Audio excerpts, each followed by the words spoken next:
बच्चों, कैसे हो। सॉरी यार, कल मैं वीडियो नहीं बना पाया। उसका कारण क्या है कि मुझे एक दो बच्चों के फोन आए थे, कुछ के व्हाट्सएप आए मेरे पास। एक समस्या आ रही है, आप भी जानते हो, हम भी जानते हैं कि हम लोग इंडिया में रहते हैं। यहां पर कुछ बच्चों के यहाँ इंटरनेट की इतनी प्रॉब्लम आ रही है कि वो चाह करके भी लाइव नहीं पढ़ पा रहे। थोड़ी सी मेरे पास कई बार समस्या ये आई कि लाइव में मैं लगातार देख नहीं पाता कि इसमें क्या हो रहा है। एक बार मेरी वॉइस के बगैर ही वीडियो चली गई, एक बार ब्लर्ड वीडियो चली गई। तो मैंने ये फैसला किया कि मैं दूंगा तो लाइव, लेकिन 10 मिनट पहले रिकॉर्ड करके और उसको लाइव चलाया करूंगा वीडियो को। तो अब उससे मुझे भी दिख जाएगा एक बार को कि भाई क्या जा रहा है, आवाज वगैरह, पिक्चर वगैरह सब ठीक है या नहीं, और आप लोगों को भी फायदा। बेफिक्र रहना, आज से हर रोज दोपहर शाम को 4:15 बजे 11th की क्लास लाइव ही समझो, इसे 5 मिनट पहले रिकॉर्ड करके रख रहा हूं, और ठीक 5:15 बजे 12th की लाइव चलती रहेगी। तो ठीक है, शुरू करते हैं आगे। मेरे बेटा, पिछले वीडियो में मैंने आपको डॉट प्रोडक्ट निकालना सिखाया था। बेटा, उम्मीद करूंगा कि आप लोग लगातार कंटिन्यूएशन में वीडियो देखते आ रहे हैं। यदि आपने पुराने वीडियो सीक्वेंस में लाइव वाले नहीं देखे हैं, हो सकता है थोड़ी वीडियो क्वालिटी आपको डाउन लगे पुरानी वीडियोस में, लेकिन समझ में सब आएगा, ये प्रॉमिस कर रहा हूं मैं आप लोगों के साथ। तो फिलहाल देखो बेटा, मैं ये मान के चलूंगा कि पिछली वीडियो आपने देख ली है, और ना देखी हो तो लिंक डिस्क्रिप्शन में दिया हुआ है सीक्वेंस में। मेरे बेटा, मैंने आपको पढ़ाया था कि डॉट प्रोडक्ट कैसे निकालें, जिसमें फॉर्मूला बता दिया था कि A vector dot B vector का फॉर्मूला होता है ए बी कॉस थीटा। इसे स्केलर प्रोडक्ट या डॉट प्रोडक्ट कुछ भी कह सकते हो, इसे स्केलर प्रोडक्ट भी कह सकते हो, इसे डॉट प्रोडक्ट भी कह सकते हो। ठीक है बेटा, पहला पॉइंट। दूसरा मैंने बताया था कि यदि ए वेक्टर हो A1 आई कैप, प्रूफ करके बताया था, प्लस A2 जे कैप प्लस A3 के कैप, और बी वेक्टर हो B1 आई कैप प्लस B2 जे कैप प्लस B3 के कैप। तो डॉट प्रोडक्ट क्या होता है बेटा? A vector dot B vector होता है A1 B1, यानी बेटा आई के कॉफिशिएंट को आई के कॉफिशिएंट से मल्टीप्लाई करो, प्लस A2 B2, जे के कॉफिशिएंट को जे के कॉफिशिएंट से, और प्लस A3 B3, के कॉफिशिएंट को के कॉफिशिएंट से मल्टीप्लाई करो। ये बताया था। तीसरा बताया था how to find the magnitude of a vector. यदि कोई वेक्टर हो, ये पिछले वीडियो में बताया था मैग्नीट्यूड। यदि ए वेक्टर हो एक्स आई कैप प्लस वाई जे कैप प्लस जेड के कैप, तो मेरे बेटा इसका मैग्नीट्यूड होता है, जिसे या तो ए लिख दो या फिर मैग्नीट्यूड ऑफ ए वेक्टर लिख दो। मैग्नीट्यूड ऑफ ए वेक्टर या ए कहने में मेरे बालक कोई भी दिक्कत नहीं है, दोनों का मतलब एक ही है। इस वेक्टर की मैग्नीट्यूड, इसका परिमाण, इसकी लंबाई under root X square plus Y square plus Z square. तो ये डॉट प्रोडक्ट तो मैंने निकालना सिखा दिया था। आज चौथे नंबर पर मेरे बेटा यूनिट वेक्टर मैंने पढ़ा रखा है। यूनिट वेक्टर का फॉर्मूला भी कल परसों में आ चुका है, a cap is equal to a vector upon a. जब भी आप किसी वेक्टर को उसी के मैग्नीट्यूड से डिवाइड कर देते हो तो यूनिट वेक्टर आ जाता है। ठीक है बेटा, और फिर इसके बाद अब हम इसका यूज करना शुरू करते हैं। अच्छा, एक फॉर्मूला और लिख दूं, वर्क डन का फॉर्मूला। वर्क का फॉर्मूला आपने 9-10 में पढ़ा होगा, एफ एस कॉस थीटा। क्या फॉर्मूला पढ़ा है बेटा? F S cos theta. अब एक बात बताइए, यदि ए बी कॉस थीटा है, ए वेक्टर डॉट बी वेक्टर, तो एफ एस कॉस थीटा क्या होगा? एफ एस कॉस थीटा होगा F vector dot S vector, यानी फोर्स और डिस्प्लेसमेंट का डॉट प्रोडक्ट। अब बेटा पॉइंट नंबर 6, पावर होती है वर्क अपॉन टाइम, और वर्क है F vector dot S vector, जहां एफ क्या है? फोर्स, और एस क्या है? Displacement upon time. तो ये बन जाएगा F vector dot V vector.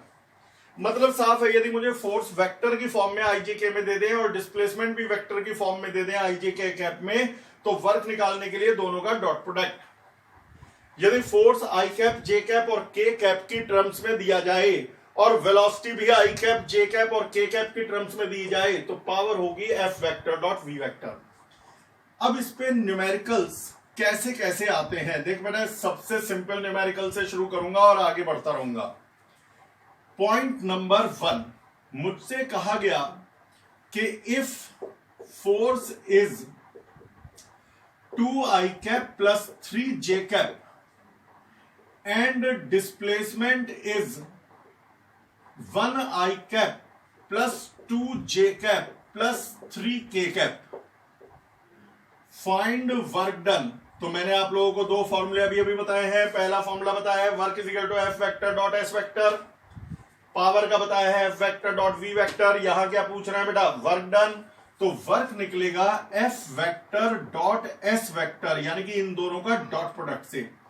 तो मेरे बालक आई के कॉफिशिएंट को आई के कॉफिशिएंट से मल्टीप्लाई करिए तो आ गया 2, जे के कॉफिशिएंट को जे के कॉफिशिएंट से मल्टीप्लाई करिए तो आ गया 6, के का कॉफिशिएंट जब इसमें कुछ नहीं है तो 0 माना जाएगा, तो 0 को 3 से मल्टीप्लाई करोगे तो 0 ही आएगा।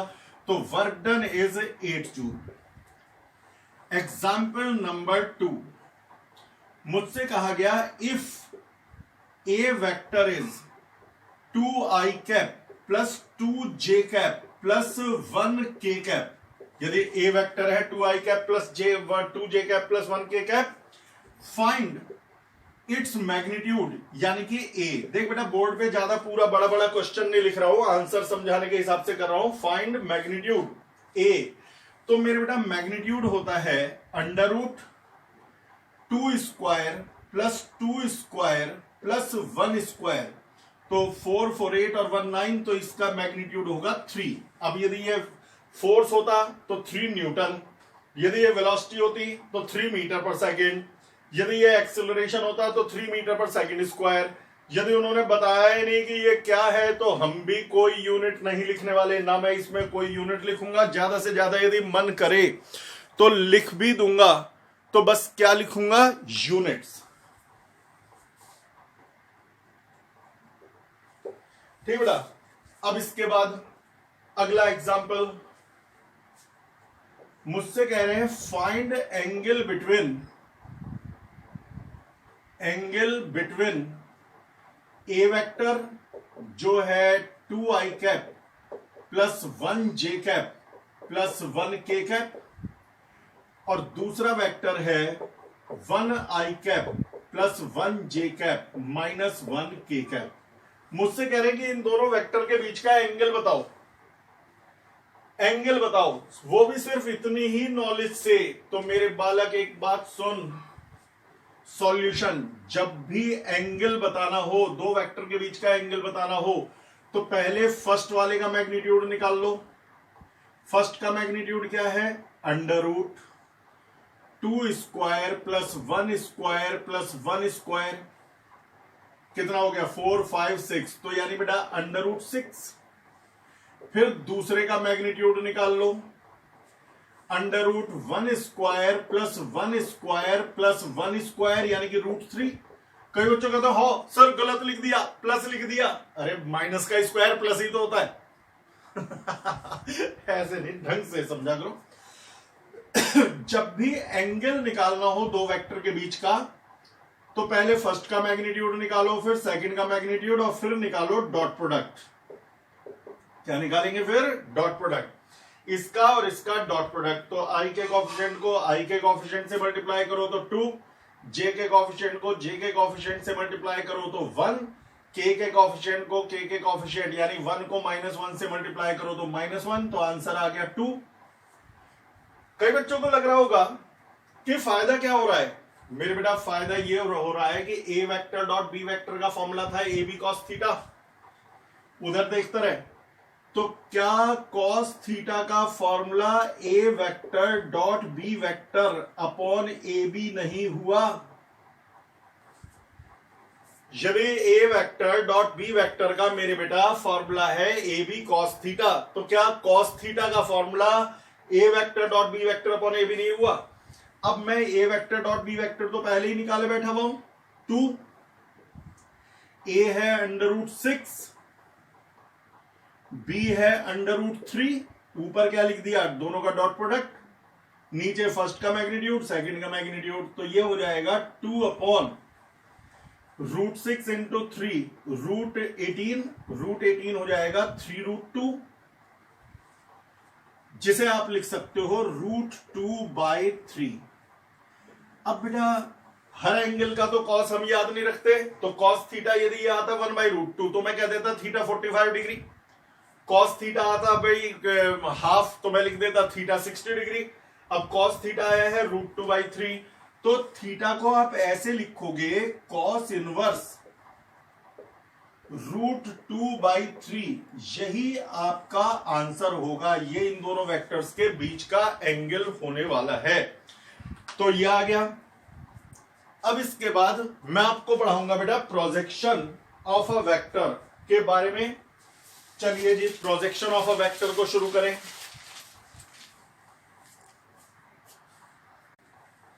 तो बेटा प्रोजेक्शन ऑफ अ वेक्टर, अगला डॉट प्रोडक्ट से ही जुड़ी हुई बातें हैं। Projection of A vector on B vector. अब मैं आपको सिखाऊंगा कि ए वेक्टर के बी वेक्टर पर प्रोजेक्शन का क्या मतलब है। मेरे बेटा ये है ए वेक्टर जिसका मैग्नीट्यूड है ए, ये है बी वेक्टर जिसका मैग्नीट्यूड है बी, दोनों का एंगल है थीटा। दीज टू आर को इनिशियल वेक्टर्स। ये दोनों कैसे हैं बेटा? को इनिशियल वेक्टर्स। अब यदि आपसे कहें कि projection of A vector on B vector बनाओ, तो ए वेक्टर के हेड से बी वेक्टर पर परपेंडिकुलर ड्रॉ कर दो। ध्यान से सुन ले बेटा, और लाइक का बटन तो दबाई दे, शेयर तो कर ही रहे हो आजकल। Projection of A vector on B vector जब भी करना हो तो ए वेक्टर के हेड से बी वेक्टर पे परपेंडिकुलर ड्रॉ कर दो। यहां से यहां तक की जो लेंथ है वो कहलाती है projection of A vector on B vector. क्या कहलाती है ये? Projection of A vector on B vector. तो कई बच्चे कहते हैं projection of B vector on A vector का भी वही फॉर्मूला है। ना जी ना। यदि ये यहां पर ध्यान से देख, पहले मैं प्रोजेक्शन समझा दूं। यदि ये है बी वेक्टर, ये है ए वेक्टर, मुझसे कहा कि प्रोजेक्शन ऑफ बी ऑन ए, तो बी से ए पर परपेंडिकुलर डाला जाएगा और ये लेंथ होगी projection of B vector on A vector, क्योंकि बी के हेड से ए पे परपेंडिकुलर ड्रॉ किया गया, ए के हेड से बी पर परपेंडिकुलर ड्रॉ किया गया, तो projection of A on B. अच्छा, कई बच्चे कहते हैं मान लो उस पर परपेंडिकुलर डल ही ना सके, जैसे कि इस फिगर में 3 फिगर में ले लूंगा। मान लो बेटा ए वेक्टर ये है, बी वेक्टर ये है, ए वेक्टर दूसरे में ये है, बी वेक्टर ये है, तीसरी बार ए वेक्टर यहां है और बी वेक्टर यहां है। मुझसे कह रहे हैं कि भाई projection of A vector on B vector बताओ, तीनों में ड्रॉ करके दिखाओ। इतना तो मुझे पता है कि यदि projection of A vector on B vector लेना है तो ए के हेड से बी पे परपेंडिकुलर पड़ेगा, तो ये तो बड़ी आसानी से पड़ गया। ए के हेड से बी पे परपेंडिकुलर, यहां से यहां तक की लेंथ हो जाएगी projection of A vector on B vector. Formula भी निकालूंगा, न्यूमेरिकल भी करके दिखाऊंगा। अब इस क्वेश्चन में यह है कि ए के हेड से बी पे परपेंडिकुलर डालो। अब ए के हेड से बी पे मैं यहां जोड़ूं चाहे यहां जोड़ूं, परपेंडिकुलर डल ही नहीं पा रहा। तो इसका तरीका क्या होता है, आप बी वेक्टर को आगे एक्सटेंड कर दो। यदि बी पर परपेंडिकुलर ना पड़ रहा हो, आपको मेरे बेटा ए वेक्टर के हेड से बी वेक्टर पे परपेंडिकुलर ड्रॉ करना है, लेकिन बी वेक्टर का साइज इतना कम है कि उस पर परपेंडिकुलर ड्रॉ नहीं हो सकता। तो आप आगे एक्सटेंड कर दो और फिर ए के हेड से बी पर परपेंडिकुलर ड्रॉ कर दो, तो यहां से यहां तक की जो लेंथ है वो projection of A vector on B vector कहलाएगी। समझ में आ गया? क्या समझ में आया? ये आया कि या तो ए के हेड से बी पे परपेंडिकुलर पड़ जाए तो ये हो गया projection of A vector on B vector. यदि बी छोटा रह जाए तो उसे आगे बढ़ा दो, फिर ए के हेड से बी पे परपेंडिकुलर ड्रॉ करो तो ये हो गया projection of A vector on B vector. लेकिन एक सिचुएशन और अलग होती है, ए को मैं कितना भी, बी को कितना भी आगे बढ़ा लो, ए के हेड से परपेंडिकुलर नहीं पड़ सकता, तो ऐसी सिचुएशन में बी वेक्टर को पीछे भी बढ़ाया जा सकता है, बी वेक्टर को बैकवर्ड भी एक्सटेंड कर सकते हो और तब ए वेक्टर के हेड से परपेंडिकुलर ड्रॉ कर दो। जहां कॉमन पॉइंट से फुट ऑफ परपेंडिकुलर तक ये है projection of A vector on B vector. Projection of A vector on B vector, जब बी वेक्टर पर ही परपेंडिकुलर पड़ जाए तो प्रोजेक्शन होता है पॉजिटिव। बी वेक्टर को आगे बढ़ा के परपेंडिकुलर गिरे तो भी प्रोजेक्शन पॉजिटिव। यदि बी वेक्टर को पीछे बढ़ाना पड़ जाए, बी वेक्टर को पीछे बढ़ाना पड़ जाए तब परपेंडिकुलर ड्रॉ करो तो इसे कहते हैं निगेटिव प्रोजेक्शन। रजिस्टर लेके बैठ जाओ बेटा, हाथ के हाथ लिखते रहा करो। तो क्या कहते हैं इसको? Negative projection. तो ये पॉजिटिव प्रोजेक्शन है क्योंकि बी पर ही परपेंडिकुलर गिर गया, ये भी पॉजिटिव प्रोजेक्शन है क्योंकि आगे एक्सटेंड करके परपेंडिकुलर ड्रॉ किया, ये निगेटिव प्रोजेक्शन है क्योंकि पीछे एक्सटेंड करके परपेंडिकुलर ड्रॉ किया। अच्छा, projection of A on B और projection of B on A क्या हर बार बराबर होंगे? तो जवाब है नहीं जी, ये भी जरूरी नहीं है। हो सकता है projection of A vector on B vector कुछ और हो, B vector on A vector कुछ और हो।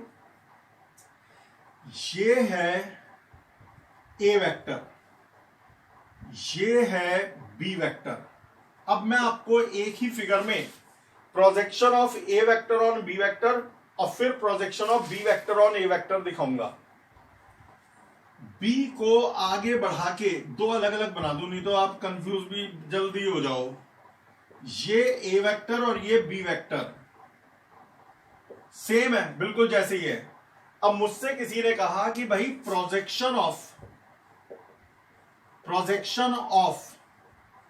A vector on B vector draw करो, तो मैंने अभी क्या सिखाया था कि भाई बी वेक्टर पर परपेंडिकुलर डालोगे ए के हेड से, तो बी वेक्टर को आपने आगे बढ़ा दिया, बी वेक्टर को आगे बढ़ा करके ए वेक्टर से परपेंडिकुलर ड्रॉ कर दिया, तो यहां से यहां तक की जो लंबाई आ गई वो है projection of A vector on B vector, क्योंकि ए से बी पर परपेंडिकुलर ड्रॉ हुआ। यहां से यहां तक projection of A on B. अब मुझसे कहा कि उसी फिगर में projection of B vector on A vector बनाओ, तो बी के हेड से ए पर परपेंडिकुलर ड्रॉ किया। अब बी के हेड से ए पर परपेंडिकुलर ड्रॉ किया, यहां से यहां तक की लंबाई कहलाएगी projection of B vector on A vector. क्या कहलाएगी मेरे बेटा? ये कहलाएगी projection of B vector on A vector. क्या ये लेंथ और ये लेंथ बराबर दिख रही है? क्या ये प्रोजेक्शन और ये प्रोजेक्शन आपको इक्वल लग रहे हैं? नहीं लग रहे। यही कारण है कि बेटा एग्जाम में क्वेश्चन बड़े ध्यान से पढ़ना। यदि वो कहें projection of A vector on B vector तो अलग आंसर आएगा, projection of B vector on A vector तो अलग आंसर आएगा। अच्छा, यदि वेक्टर परपेंडिकुलर हो तब तो प्रोजेक्शन 0 आएगा। ये है ए वेक्टर और ये है बी वेक्टर। मैंने कहा projection of B on A बनाओ, तो बी के हेड से ए पर परपेंडिकुलर ड्रॉ करो, तो वो तो यहीं पे पड़ गया, यहीं से वेक्टर शुरू हुआ था बी और यहीं पे परपेंडिकुलर आ गया, तो प्रोजेक्शन इसे बोलते हैं 0 प्रोजेक्शन, कोई प्रोजेक्शन नहीं। तो यदि बेटा साफ आपने समझा कि प्रोजेक्शन क्या है, प्रोजेक्शन पॉजिटिव भी हो सकता है, नेगेटिव भी हो सकता है, जीरो भी। Projection of A vector on B vector निकालना हो तो ए के हेड से बी पर परपेंडिकुलर ड्रॉ करे जाएगा। Projection of B vector on A vector निकालना हो तो बी के हेड से ए पर परपेंडिकुलर ड्रॉ किया जाएगा। दोनों बराबर होना जरूरी नहीं है, बाई चांस कभी हो भी सकते हैं। यदि वेक्टर को आगे बढ़ा करके परपेंडिकुलर ड्रॉ करना पड़ा तो पॉजिटिव प्रोजेक्शन, पीछे बढ़ा के परपेंडिकुलर ड्रॉ करना पड़ा तो नेगेटिव प्रोजेक्शन, परपेंडिकुलर है तो जीरो प्रोजेक्शन। अब फॉर्मूले प्रोजेक्शन के और फिर न्यूमेरिकल कैसे होंगे मेरे बेटा, मुझे अब प्रोजेक्शन के फॉर्मूले बताने हैं।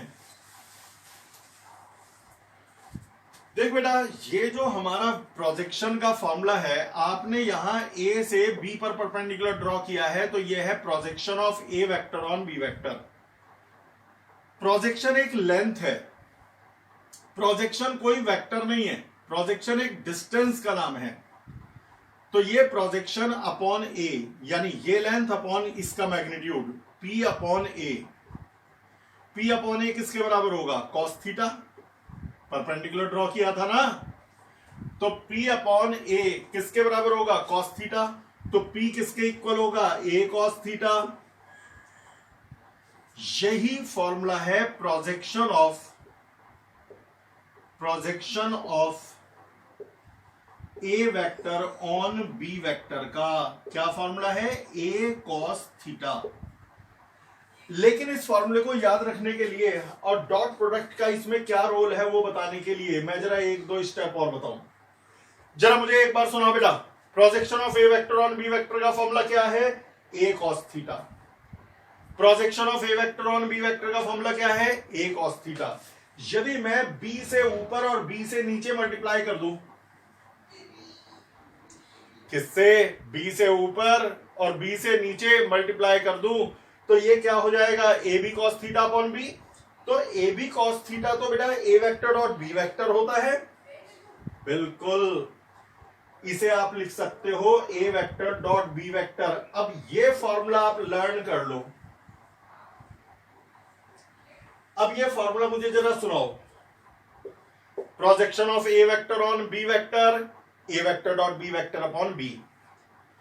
Projection of B vector on A vector, b vector on A vector, तो b vector dot a vector upon a. यदि बाद में बी वेक्टर होगा तो नीचे बी आएगा, बाद में ए वेक्टर होता तो नीचे ए आता। वैसे ही बता रहा हूं सॉरी। यदि आपसे कहें projection of p vector on q vector, यदि आपसे कहें बेटा p projection of p vector on q vector, तो p vector dot q vector upon q. यदि आपसे कहें projection of r vector on s vector, तो फॉर्मूला है r vector dot S vector upon s. याद हो जाएगा? अब एक बार और देख लेना यार वीडियो को। अब यदि मुझे कोई न्यूमेरिकल दे प्रोजेक्शन का तो मैं कैसे सॉल्व करूंगा? मुझसे कहा if A vector is 5i cap plus 2j cap minus 1k cap and B vector is 1i cap minus 1j cap plus 1k cap. Find projection of A vector on B vector.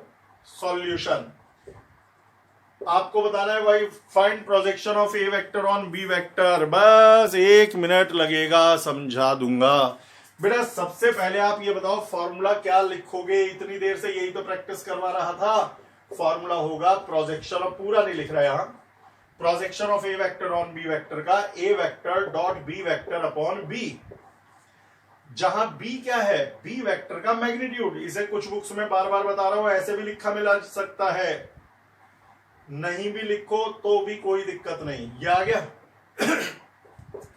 अच्छा, ए vector dot B vector, आई के coefficient को आई के coefficient से multiply करो, जे के coefficient को जे के coefficient से मल्टीप्लाई करा, यानी 2 को -1 से मल्टीप्लाई किया। के कॉफिशिएंट को के कॉफिशिएंट से मल्टीप्लाई किया अपॉन, अब बी वेक्टर नहीं कह रहा, बी का मतलब इसका magnitude under root 1 square plus 1 square plus 1 square, minus का स्क्वायर प्लस हो जाता है। तो ऊपर कितना आया 2, नीचे कितना आया √3 यूनिट्स। बस ऐसे ही लिख देंगे। अब एक बात सोच के बता, इसका मतलब क्या है कि यदि मैं इस वेक्टर के हेड से इस वेक्टर पे परपेंडिकुलर ड्रॉ करूं तो वो जो लंबाई होगी जैसे कि दिखाया वो 2/√3 यूनिट्स होगी। तो बताना बेटा आज का एक्सपीरियंस कैसा लगा, वीडियो क्वालिटी पहले से इंप्रूव हुई या नहीं। देखे सीधी सी बात, कोचिंग के बराबर की वीडियो क्वालिटी तो घर में आ नहीं सकती, ना वैसा कैमरा है, ना वैसी लाइटिंग है, ना वैसा बोर्ड है। तुम्हारे पढ़ने के हिसाब से सही हो गई तो इट्स ओके, पढ़ाई चलती रहनी चाहिए। राज की बात बताओ, मेरे पे लिखने वाला मार्कर भी एक ही है, इंक जरूर थोड़ी सी रख रखी है, लेकिन यदि ये खो गया या खराब हो गया तो भैया फिर मैं कुछ नहीं कर सकने का, फिर उसके बाद पढ़ाई ठप्पी हो जाएगी। तो चलो फिलहाल के लिए बाय बाय, कल फिर मिलेंगे। कल क्या, कल से डेली मिलेंगे ठीक 4:15 बजे मैं आपके सामने पेश हो जाऊंगा 11th वालों के लिए। Bye bye, see you.